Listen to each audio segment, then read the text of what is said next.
Salut et bienvenue dans cette nouvelle vidéo tuto sur la Behringer. Aujourd'hui, je vais te montrer comment est-ce qu'on peut séparer les basses des haut-parleurs.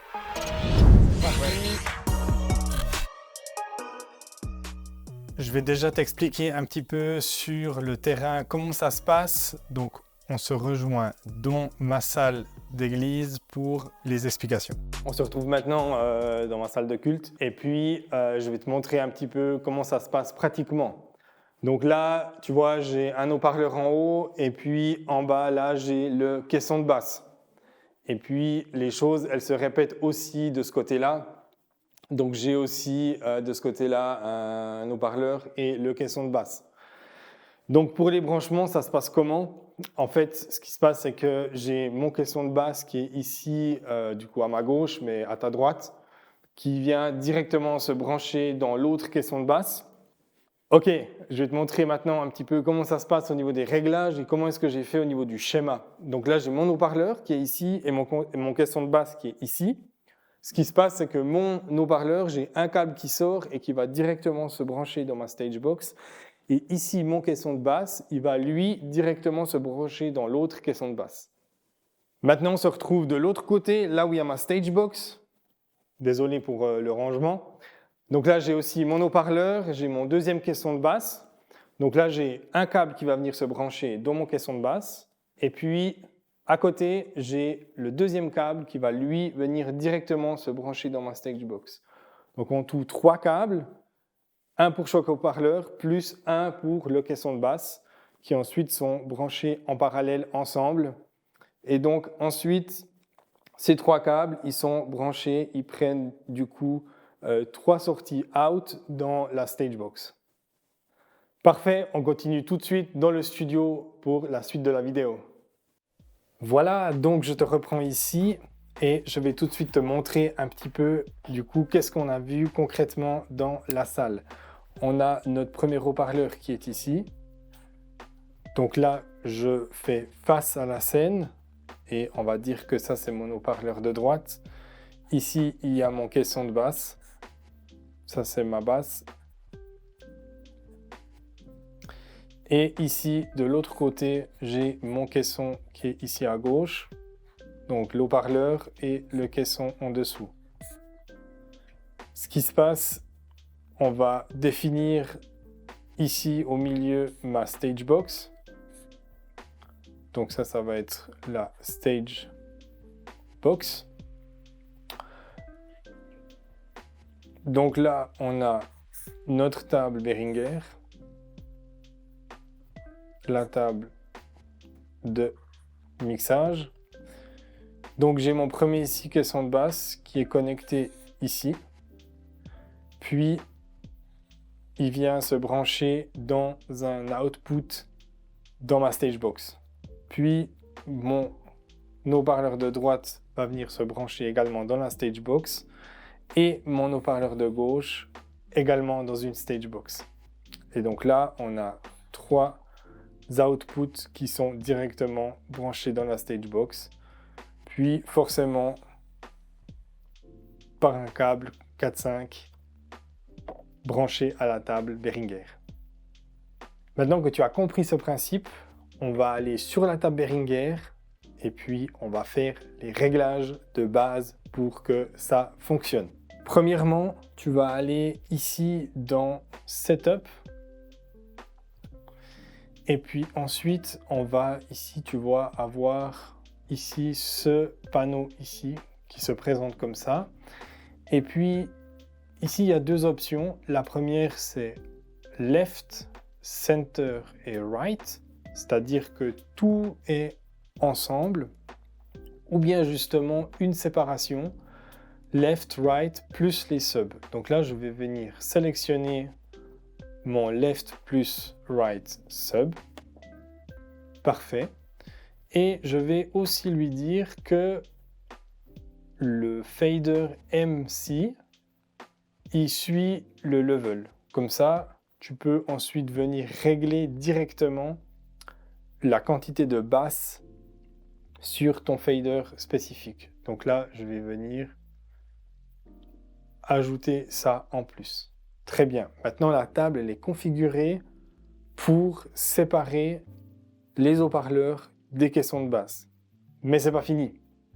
Maintenant, on va venir créer un crossover. C'est-à-dire quoi? C'est-à-dire qu'on va venir sur les haut-parleurs enlever toute la partie des basses et sur les basses, on va venir enlever toute la partie des haut-parleurs, de tout ce qui est en haut.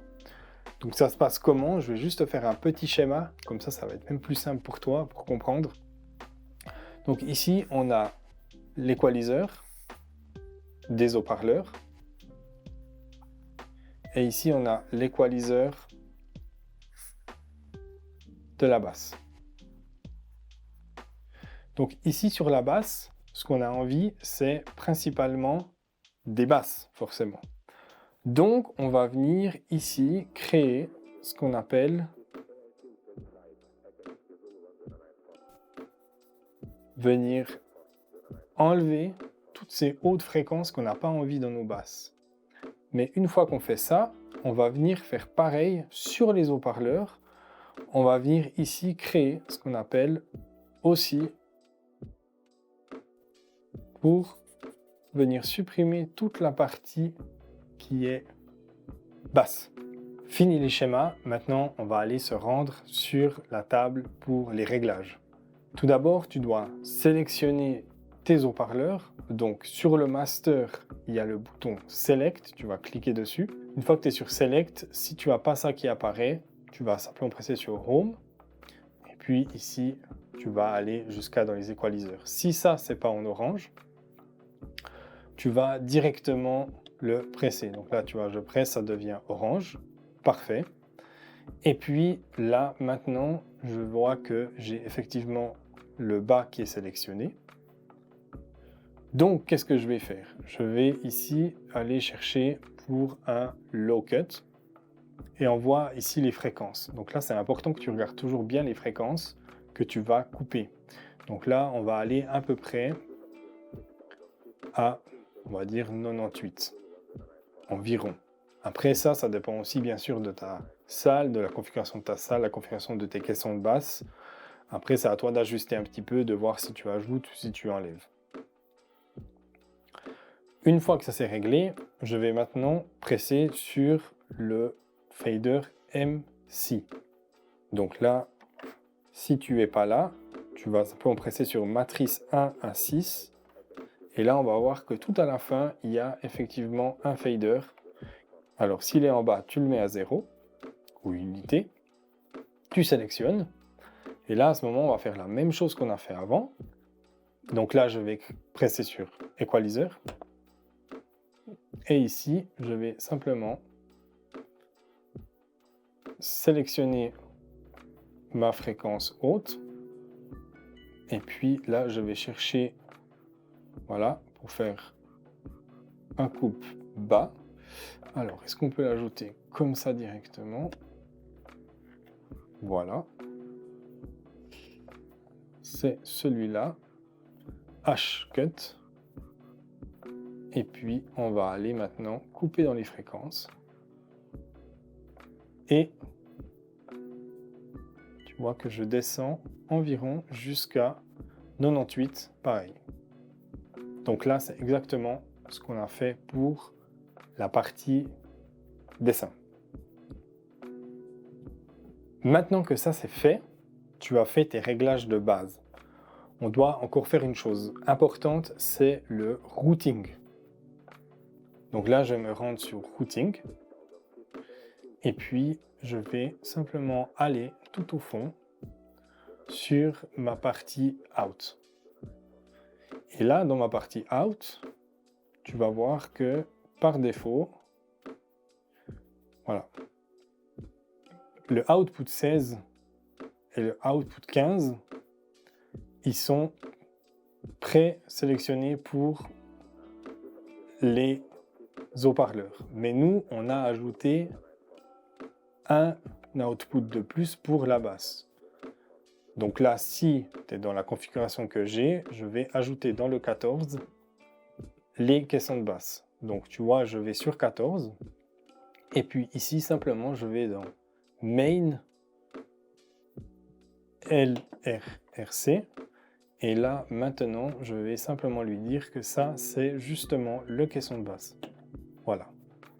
Et maintenant, lui, il voit automatiquement le caisson de basse qui est dans le main.